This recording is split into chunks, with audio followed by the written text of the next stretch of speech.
On the day Zach finished his SATs, he came to pick me up from preschool wearing a pair of limited edition $4,000 sneakers. My teacher, Miss Miller, stared at his shoes for a long time.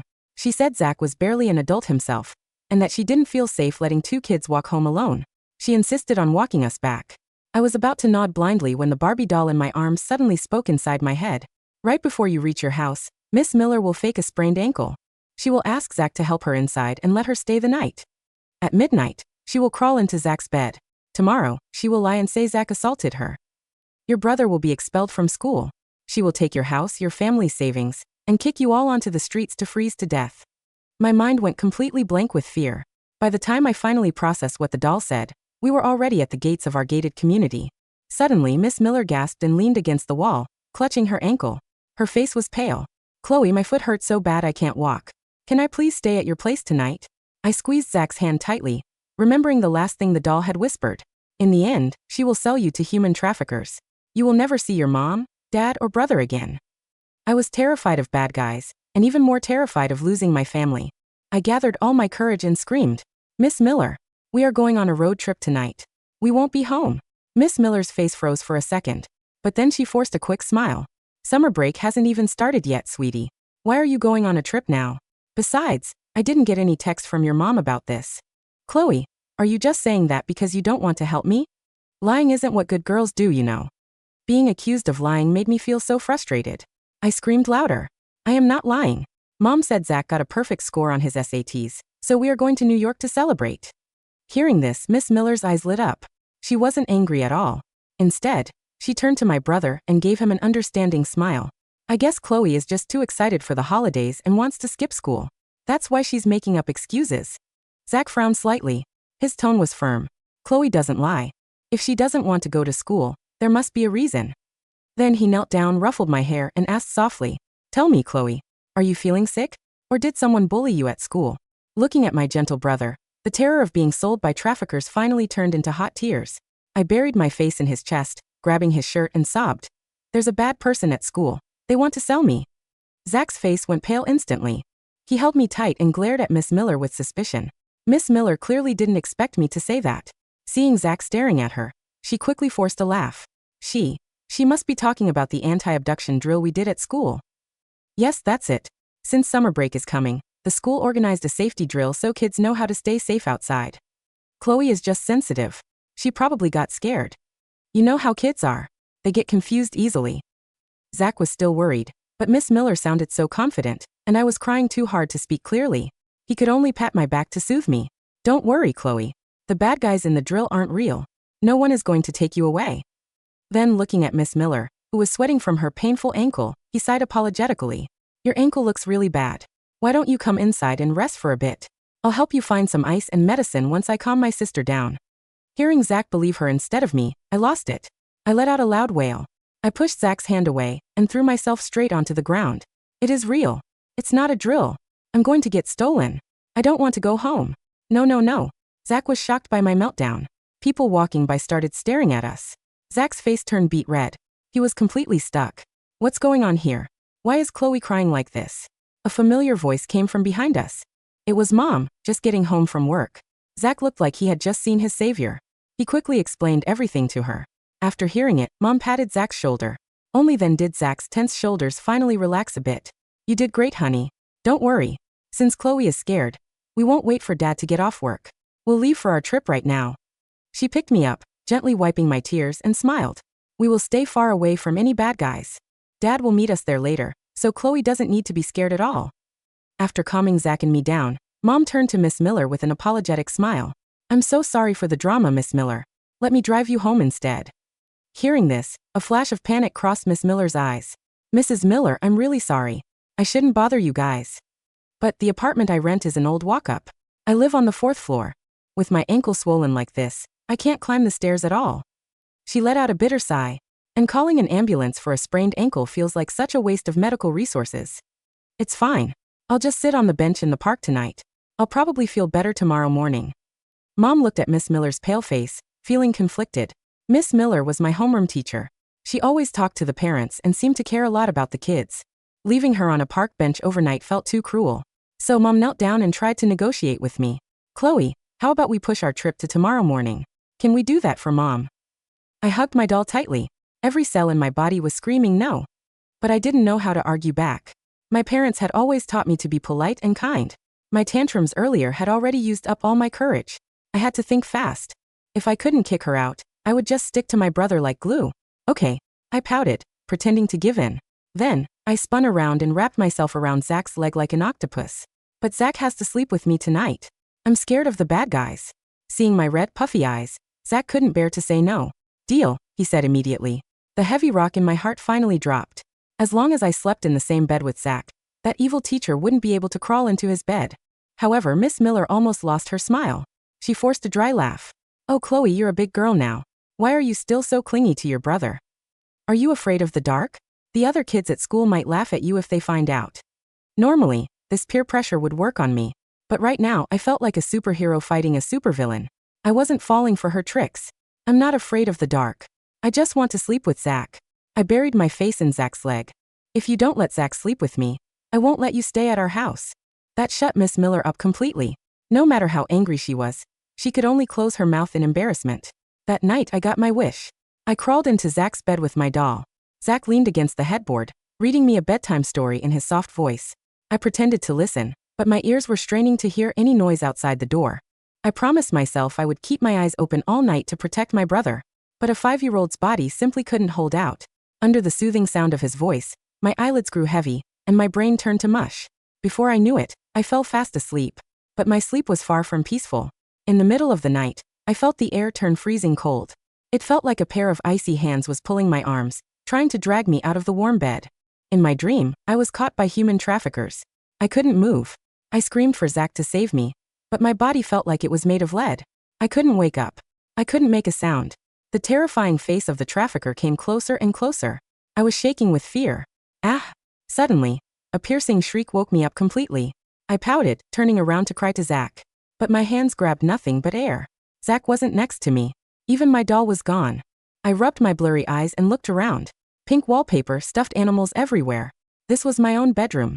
How did I get here? I was sleeping with Zach last night. I didn't even put on my shoes. I ran as fast as my short legs could carry me straight to Zach's room. When I reached the door, the scene inside shocked me. Miss Miller was sitting on Zach's bed, holding the blanket tightly up to her chest. Her hair was a mess, and her face was covered in tears. Zach was standing by the bed in his pajamas. His face was ghostly pale, and he looked completely lost. I really don't know. I woke up and she was just in my bed. I didn't do anything. Zach's voice was shaking with pure terror and despair. Just then, loud footsteps came from the hallway. Dad had just gotten back from his business trip. Still holding his briefcase, looking exhausted, he rushed in when he heard the scream. The moment Dad stepped into the room, he saw the chaos. Zach saw Dad and tried to explain immediately. Dad, let me explain. I was sleeping with Chloe last night. I swear I didn't touch her. Dad froze. Then he saw me standing by the door, having just run out of my own room. Dad's face turned dark. He rushed forward and slapped Zach across the face. Your sister just came out of her own room. You did something this disgusting, and you're using your little sister as a shield? Dad was shaking with rage, pointing his finger at Zach's nose. I didn't. I really slept with Chloe. Zach held his cheek, his eyes filled with tears of injustice. The noise was so loud that the neighbors from upstairs and downstairs started gathering around. Our front door was open, and people were whispering and pointing at us. Isn't that the kid who got a perfect score on his SATs? Wow, you really can't judge a book by its cover. I used to tell my kids to be like him. Oh my God, being smart doesn't mean you have morals. How did his parents raise a monster like this? I screamed at Miss Miller on the bed. Zach is not lying. I slept with him last night. She sneaked in by herself. Hearing my words, Miss Miller didn't panic. Instead, she cried even harder. She gasped for breath, sobbing. Chloe, I've always been so nice to you. How can you lie to protect your brother like this? She pointed at Zach, wailing. He is a 6-foot-tall guy. I'm just a kindergarten teacher. My ankle is injured. How could I possibly fight him off? The neighbors murmured in disgust. What is wrong with this family? The brother does something terrible, and they teach the little sister to lie at such a young age. That poor teacher. She just needed a place to stay. Being pointed at and called a liar by so many adults was too much for a 5-year-old. Tears poured down my face. I didn't know what to do. No one believed me. I knew I was holding Zach's arm last night. Why did I wake up in my own room? Suddenly, I remembered the candy Miss Miller gave me last night. She said Mom bought it for me, so I ate it without thinking. I couldn't quite connect the dots, but I felt like that candy was the reason. On the bed, Miss Miller was screaming for someone to call 911. A few minutes later, the police arrived. Facing the officers, Miss Miller clutched the sheet and wept hysterically. Because this happened inside our house, there were no security cameras. But the disheveled bed, the torn clothes, the hair on the pillow, all the physical evidence pointed directly at Zach. The police officer frowned, took some notes, and turned to the crowd of neighbors outside. Did anyone hear anything unusual last night? Mrs. Gable, a lady from down the hall, stepped forward and said hesitantly, "Officer, I did hear a woman screaming last night. It was so loud that I actually came over and knocked on the door." This young man opened the door and said he was playing a horror game. He said the screaming was from the TV. I told him to turn it down and went back to bed. Now that I think about it, it must have been the teacher screaming for help. Hearing this, Zach's eyes widened in horror. He waved his hands wildly. I didn't. I wasn't playing any games. I didn't even open the door last night. I never talked to you. Why are you still lying? Mrs. Gable snapped back, looking disgusted. We live in the same building. Why would I lie to get you in trouble if you didn't do it? I was sweating with anxiety. The police didn't believe me. Dad was too angry to see the truth. My only hope was Mom. Mom was the smartest adult I knew. If she was here, she would kick this bad woman out. But I looked through the crowd and couldn't find her. Then I remembered, Mom always went to Whole Foods early in the morning for groceries. She wasn't back yet. Seeing that all the evidence and witnesses were against Zach, and Zach had no way to prove his innocence, the lead officer sighed. He walked over to Zach and said coldly, "Son, you're going to have to come down to the station with us for questioning." At that exact second, Mom burst through the door. She was out of breath, and her grocery bag was empty. She pushed through the crowd, stood right in front of Zach and me, and said firmly, "Officer, I guarantee my son was sleeping with his sister last night. He couldn't have done this." I nodded like crazy behind Mom. Yes.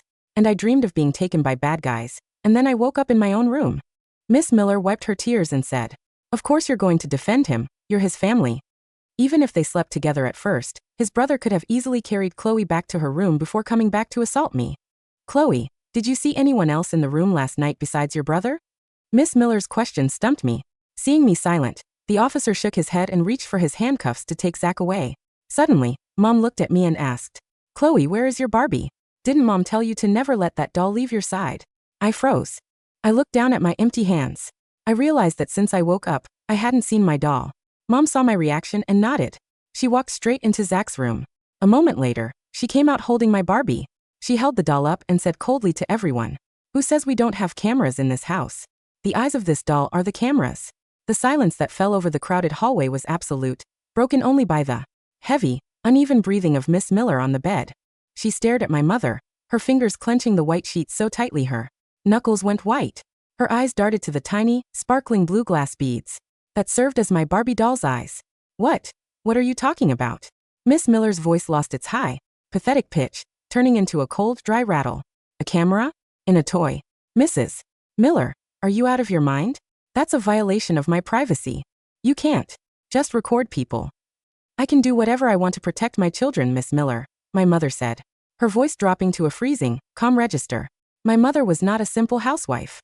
She was the chief hardware architect at Orenberg Security Systems. A month ago, when Miss Miller had suddenly started asking detailed questions about our family's travel schedules and my father's business trips, my mother's professional instincts had flared. She had spent a weekend modifying my favorite Barbie, installing a high-resolution, low-light pinhole camera behind the left glass eye and an advanced audio transmitter inside the doll's chest. It was designed to stream directly to her secure cloud server. My mother pulled her smartphone from her pocket, tapped the screen a few times, and connected it to our living room smart TV. "Officer," my mother said, looking at the lead policeman, "let's watch the late-night broadcast together, shall we?" The television screen flickered, then lit up with a clear, wide-angle night vision video. The perspective was from my nightstand, looking directly at my small bed. The timestamp on the bottom corner read, 10:45 p.m. On the screen, I was sleeping soundly, my chest rising and falling. Suddenly, the door of my room was pushed open. Miss Miller walked in. She wasn't limping anymore. In fact, her movements were incredibly agile and quick. She approached my bed, reached into her pocket, and pulled out a small, wet cloth. She pressed it gently over my nose and mouth for 10 seconds, chloroform. I didn't wake up. I merely let out a soft, heavy sigh as the drug took hold of my brain. Then Miss Miller picked my limp body up, carried me out of the room and returned a minute later to snatch my Barbie doll from the pillow. The crowd of neighbors outside the door let out a loud, Unified gasp of horror. "Oh my God," Mrs. Gable whispered, her face turning a pasty, sickly shade of gray. She drugged the child. But my mother didn't stop the video. She hit the remote, switching the feed to the camera located in the hallway corridor, the one built into our smart thermostat. The timestamp read 11:15 p.m. On the screen, Miss Miller was standing in the hallway, whispering to a man, wearing a black baseball cap and a dark jacket. "Is the kid out?" the man asked, his voice slurred. "Yes," Miss Miller replied, her voice cold and businesslike. "The chloroform. We'll keep her asleep until morning. The brother is still in his room. He's reading. Once he falls asleep, I'll climb in." "What about the neighbor?" the man asked, gesturing toward the elevator. "Gable? I already paid her," Miss Miller sneered. "She'll testify she heard a girl screaming and that the brother opened the door. It's foolproof.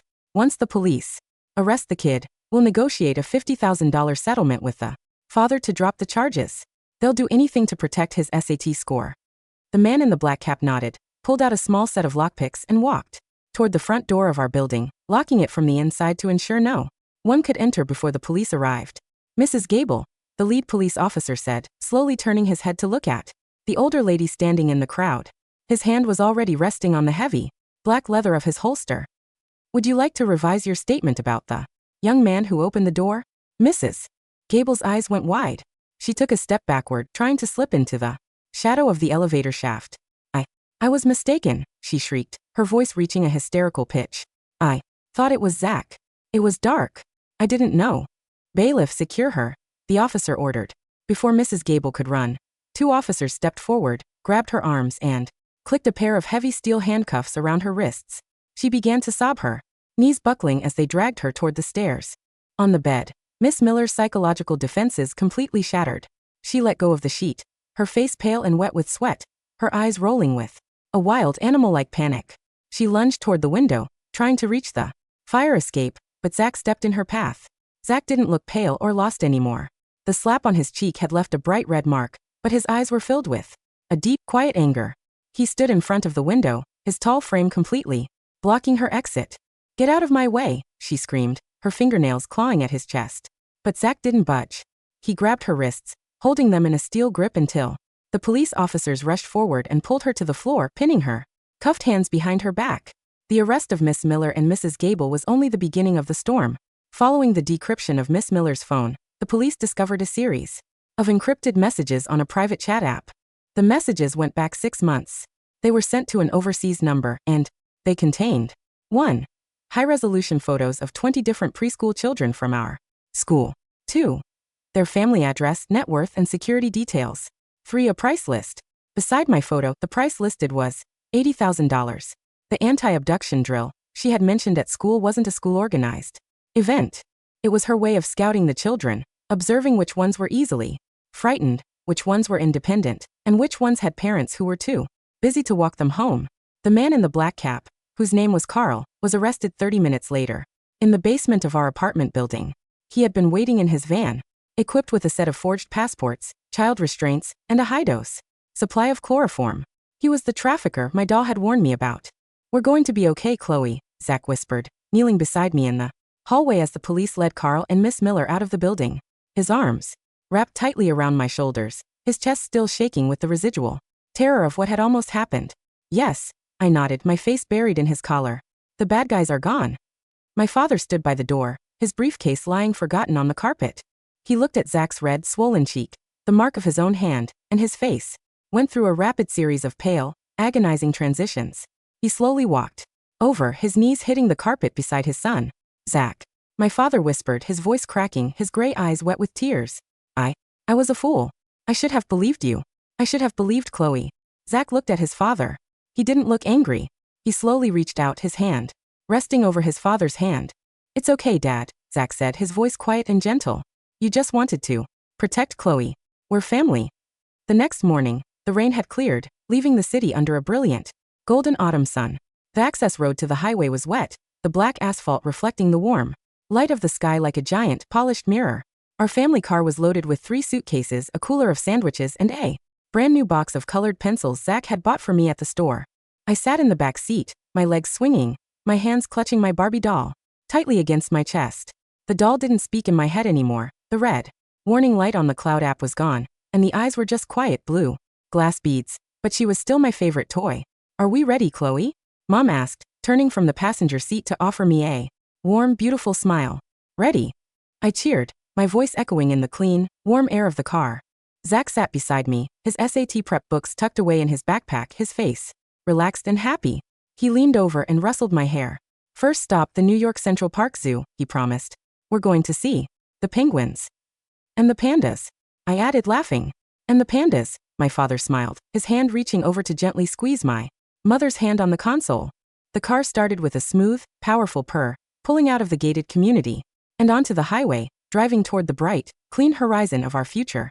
The shadows were left behind in the dark, and we were finally truly safe.